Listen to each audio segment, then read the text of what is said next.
सोलापूरचा ग्रामदैवत सिद्धेश्वर महाराजांच्या यात्रेचा आजचा दुसरा दिवस आहे।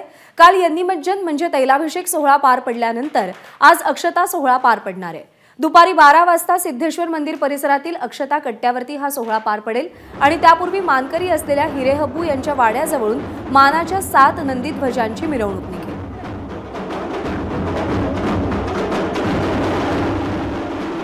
दरम्यान हिरेहब्बू वाड्यासमोर भाविकांचा उत्साह कसा याचा आढावा घेतलाय आफताब शेख यांनी।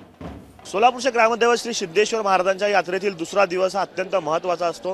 खरं तर ही संपूर्ण यात्रा जी विवाह सोहळ्यानिमित्ताने होत असते त्या विवाह सोहळ्यातला अक्षता सोहळा जो आहे तो आजच्या दिवशी होत असतो। दुसऱ्या दिवशी सिद्धेश्वर महाराजांच्या योगदंडाचा जो प्रतिकात्मक विवाह सोहळा आहे, योगदंडाचा आणि कुंभारकण्याचा विवाह सोहळा जो आहे तो सिद्धेश्वर मंदिरातील अक्षता कट्टा समती कट्टा या ठिकाणी पार पडत असतो। आणि आपण हिरेहब्बू वाड्यासमोर सध्या आहोत। खरं मानकरी असलेल्या हिरेहब्बू यांच्या वाड्यामध्ये मानाचे जे पहिले आणि दुसरे नंदीध्वज असतात त्या ठिकाणी सिद्धेश्वर भक्त जे आहेत ते हातात बाशिंग घेऊन जे आहेत ते महाराजांच्या या नंदीध्वजांच्या पूजेसाठी येत असतात। खरं तर भाविकांची मोठी गर्दी जी आहे अगदी पहाटेपासून हिरेहब्बू वाड्यासमोर आपल्याला पाहायला मिळेल। सिद्धेश्वर महाराजांचा जो अक्षता सोहळा आहे तो साधारणतः दुपारी 12 ते 1 वाजेपर्यंतच्या दरम्यान घडत असतो। राजकीय नेत्यांची मोठ्या प्रमाणात हजेरी जी आहे ती या सोहळ्यामध्ये या निमित्तानं आपल्याला पाहायला मिळते।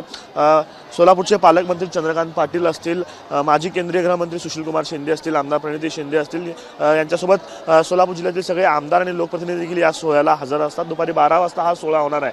मात्र त्यापूर्वी पहाटेपासून भाविकांची गर्दी जी आहे ती हिरेहब्बू वाड्यासमोर आपल्याला पाहायला मिळते। संस्कार भारती या संस्थेतर्फे दरवर्षी सिद्धेश्वर महाराजांची नंदीध्वजाची मिरवणूक हिरेहब्बू वाड्यापासून सिद्धेश्वर मंदिरापर्यंत जिथपर्यंत जात असते त्या संपूर्ण मार्गावरती अशा पद्धतीने रांगोळीच्या पायघड्या देखील घातल्या जात असतात। दुपारी 12 वाजता हा अक्षता सोहळा होणार आहे। मात्र त्यापूर्वी सिद्धेश्वर भक्तांची गर्दी जी आहे ती हिरेहब्बू वाड्यासमोर आपल्याला पाहायला मिळेल। अगदी जोशात जल्लोषात वाजत गाजत ही मिरवणूक जी आहे नंदीध्वजाची निघते आणि मानाचे 7 ध्वज या हिरेहब्बू वाड्यासमोरून निघतात आणि हजारोंच्या संख्येनं लाखोंच्या संख्येनं सगळे सिद्धेश्वर भक्त जे आहेत ते संमती कट्टा या ठिकाणी जमतात आणि त्या ठिकाणी महाराजांच्या योगदंडाचा प्रतिकात्मक विवाह सोहळा संपन्न होत असतो। कॅमेरा पर्सन युगल दिसा, आफताब शेख, एबीपी माझा, सोलापूर। एबीपी माझा, उघडा डोळे बघा नीट।